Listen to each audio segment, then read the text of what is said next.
Welcome back to my channel. Before I play the actual footage on my screen from Mr. Raskin, just want to tell you a few things. So Representatives Raskin and Jayapal criticized the proposed Deporting Fraudsters Act. Representative Raskin's point, this is what he said. He argued that the bill is unnecessary and redundant, quote unquote, because committing fraud is already a deportable offense under existing law, classified as a crime involving moral turpitude and an aggravated felony.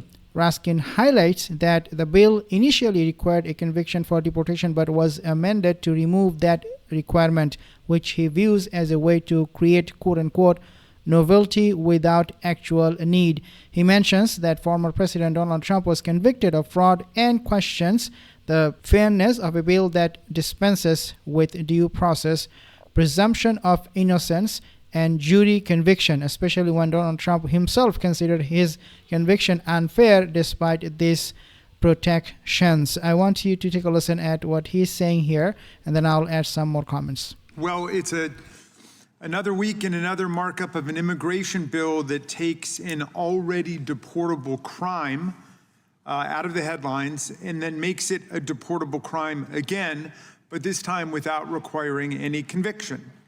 So the bill is characteristic of what's going on. It makes the commission of a variety of fraud offenses a deportable offense without requiring an actual conviction of fraud. But conviction of a fraud offense is already a deportable offense. It's considered a crime involving moral turpitude and a specifically enumerated aggravated felony, the conviction of either of which subjects an immigrant to deportation. In the past, we've heard our colleagues claim these bills are necessary to resolve ambiguity, but where's the ambiguity? Section 101843 of the INA lists fraud as an aggravated felony and therefore a deportable offense. Even more starkly, we've got longstanding Supreme Court precedent from over 70 years that makes it clear that fraud is a crime involving moral turpitude and therefore a deportable offense. In Jordan versus DeGeorge, a Supreme Court case decided in 1951, the court held that the phrase crime involving moral turpitude is without exception been construed to embrace fraudulent conduct. The opinion stated that in every deportation case where fraud has been proved, courts have held that the crime in issue involves moral turpitude. The court even addressed the idea of statutory ambiguity, declaring Congress sufficiently forewarned respondent that the statutory consequence of twice conspiring to defraud the U.S. is going to be deportation. So the law is settled and it's clear. The initial version of this bill, in fact, even required a conviction. It's the amendment in the nature of a substitute that the majority will offer, which strips that requirement away. And probably this is simply to create some novelty in the legislation to justify it. Otherwise, it's absolutely. This is absolutely what he's saying is true. Raskin also points out that the Trump administration's focus on immigration led to the deportation of white-collar crime investigations by the FBI, resulting in a decrease in such prosecutions. He concluded by stating the bill does nothing to combat actual fraud in the country and urges members to oppose it. I want you to take a listen a little bit more from him. It's completely unnecessary. It's redundant. What's wrong with the state of the current law? It's not impossible to convict people of fraud. People are convicted of fraud all of the time. Even President Trump was convicted of fraud by a jury of his peers of 34 counts of falsifying business records with the intent to defraud. And even with trial, due process, the presumption of innocence, and jury conviction, Trump does not think it was fair. How can it be fair to dispense with the requirement of due process in a trial, presumption of innocence, and a jury verdict entirely?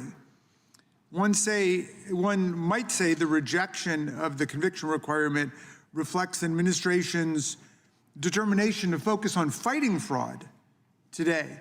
In fact, due to the Trump administration's single-minded focus on immigration, the FBI directed its agents to deprioritize white-collar crime and to devote their time to immigration instead.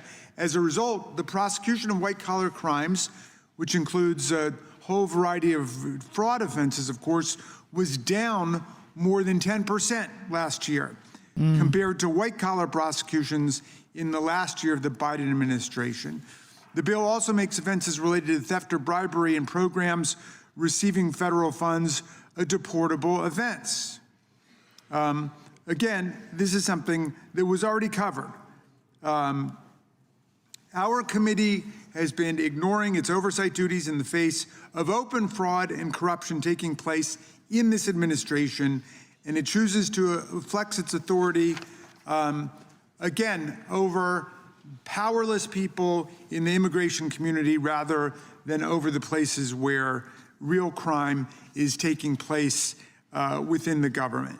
This bill is simply another effort to follow the narrative pushed by the administration, a fake focus on fraud that ignores the pervasive fraud taking place before us right away. The bill is unnecessary, it is redundant, and it does nothing at all to combat the actual fraud that we're suffering from in the country. This amendment delineates specific federal crimes that make an alien inadmissible to or removable from the United States. This amendment also incorporates my Consequences for Social Security Fraud Act, which the House passed on a bipartisan basis 2 years ago.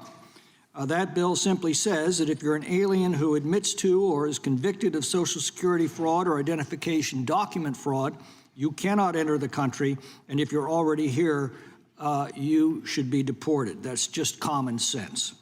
Even the New York Times recently reported that, quote, as many as 1 million illegal aliens are using fraudulent or stolen Social Security numbers.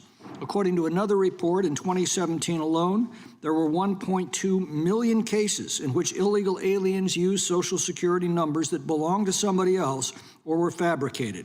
That number surely has skyrocketed following 4 years of the Biden-Harris open borders. A 2022 investigative report found that because of this fraud, victims, quote, may face tax bills for income they didn't earn or depleted benefits and may suffer from poor credit histories or even criminal history. All of these numbers he's throwing out there, do you think they will constitute for the government now to pass a bill with this new fraud act? I don't know. That's something I want to know from you guys. Subscribe and leave a comment.